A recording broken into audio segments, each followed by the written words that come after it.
The Dingmans were a family of 4, parents Vance and Eve, and 2 sons, Robert and Jeffrey. Vance was an electrician, and Eve was a customer service representative at a fabric plant. They lived in Rochester, New York, and were considered good parents and reliable workers. It was later reported that on February 8th, Jeffrey had stolen money from his parents. Robert was sure they knew he did this, and that was the reasoning for what happened next. On the evening of February 9th, 1996, Robert, then 14, and Jeffrey, then 17, had found and taken their father's .22 caliber firearm and waited for their parents to come home from work. Vance Dingman was first to arrive home that Friday evening. As he climbed up the stairs, Robert and Jeffrey waited at the top. Wearing gloves so as not to have handprints on the weapon, Jeffrey was first to fire, but they took turns shooting and repeated this when their mom came home just a little bit later. Both parents were quickly slain. Robert and Jeffrey worked quickly to hide their parents' bodies and clean the house, removing anything that resembled a crime scene. They wrapped Vance in a bag and carried him to the attic and took Eve's bag down to the basement. When they had finished, the night was still young. After peeling off the rubber gloves, Jeffrey had some Doritos and then went to play basketball with a friend. Robert went to his girlfriend's house, telling her that he no longer had a problem with his curfew.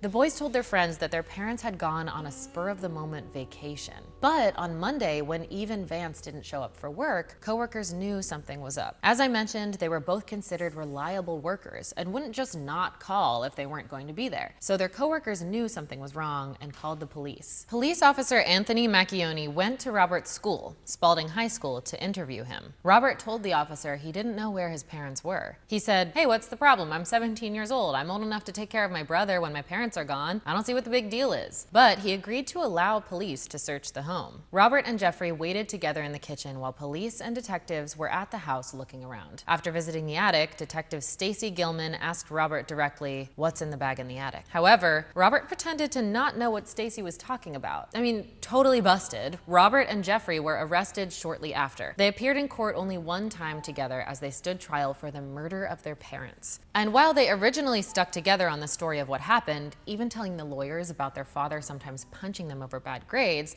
the case started to focus on battered child syndrome. But Jeffrey ended up taking a plea deal. In exchange for his testimony, prosecutors asked for 30 years to life in prison, which would make Jeffrey eligible for release after 18 years. However, this testimony would potentially send Robert away for life. Taking the stand as the star witness against Robert, Jeffrey testified that he felt a twinge of regret when he fired the first shot at his father. He recounted that Vance said, "I can't believe my own son did this." And even though he had just shot his own father, Jeffrey stated that to hear his dad say, "I can't believe my own son did this," was the moment that kinda hurt. He said, "I wasn't expecting that." Jeffrey then stated that after he had shot their father, Robert took the gun, stood over him, and said, "How about another one?" before firing. I mean, that just gave me chills. So cold-blooded. There was one more shot they fired after they noticed their father's arm move as they tried to fit him into the garbage bag. He testified that when their mother arrived home a few minutes later, she yelled about the stereo being too loud. They had turned the music up to drown out the sound of the firearm. When she arrived at the top of the stairs, Jeffrey fired 2 or 3 quick rounds at her. Jeffrey said Robert then fired a few rounds and finished her off by saying, "Die," and aiming for her in the head. Jeffrey told the jury that the night before the shootings, Robert said Jeffrey could slay their father, but that he wanted to end it for their mother and watch the look on her face. I mean, this is just so dark. I guess I'm not quite clear on why Robert was so mad at his mom, since Jeffrey and Robert's original claim was that Vance was the one who was abusive towards them. And even if the family's circumstances were bad, plotting out such an act without feeling any sense of wrongdoing is just not normal. Statements from Robert's girlfriend and friends didn't help either. 2 weeks before the slayings took place, Robert supposedly asked his girlfriend if she would still love him if he killed someone. He then told his friends, almost in a bragging way, his plans to kill his parents. Friends also alleged that he said, "Jail is life. I could kill my parents, take money, go to jail, have 3 squares a day, lift weights, and play basketball." Caroline Smith, who was Robert's public defender, motioned to have Robert's statements made to his friends barred from his trial. She said these comments were made jokingly and in the context of his interest in rap music. Finally, in May of 1997, over a year since the crime took place, Robert was officially convicted of 2 counts of first-degree murder, 1 count of conspiracy to murder,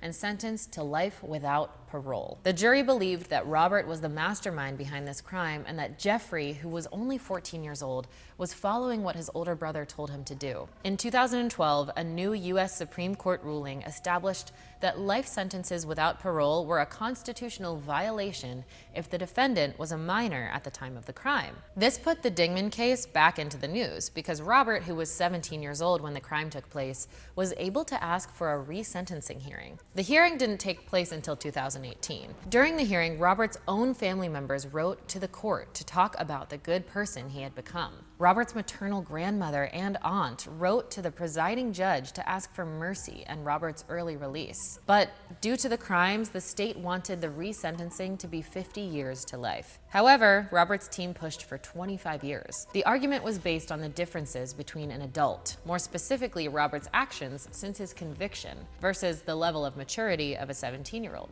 In October of 2018, Robert Dingman, who was originally sentenced to life without parole, was resentenced to 2 consecutive 20 years to life sentences for the murder of his parents. Due to Robert's already 23 years of time served, the new minimum sentence of 40 years would mean he would be eligible for parole at 57.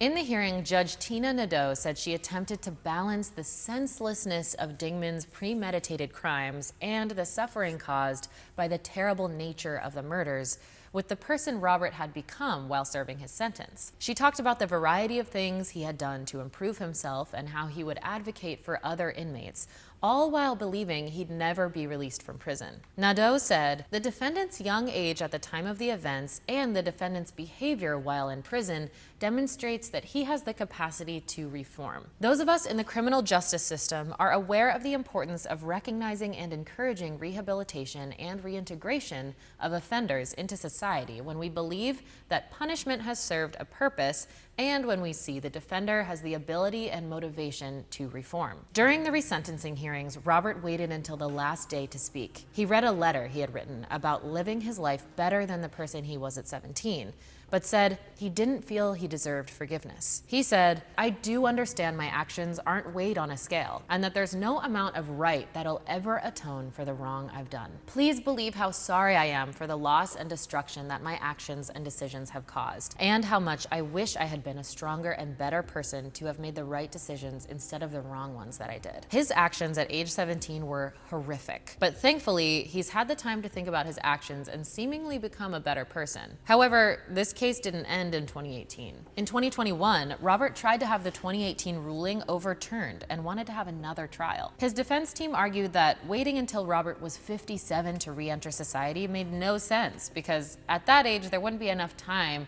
to forge a meaningful life. The defense had originally wanted that 25-year sentence, which, because of the time already served, would have had him released in 2021 at age 42. Unfortunately for Robert, the court decided to uphold the sentence and keep him in prison until at least 2035. As for his brother Jeffery, he served more than half his life in prison, but was released early in 2014 because of a mixture of good behavior and that plea deal he had taken. He will continue to be on parole for life. And that's the story of the Dingman brothers. Does age play a factor in how severe the punishment should be when a crime is committed? Was Jeffery as innocent as he claimed to be? And does Robert deserve to be let out earlier than his original sentence? I personally feel conflicted. People should be able to right their wrongs, but murder feels a little different. And yeah, Jeffery was only 14, but he seemed just fine going along with the plan. Well, let me know what you think in the comments, and thanks so much for joining me for another episode of Killer Bites.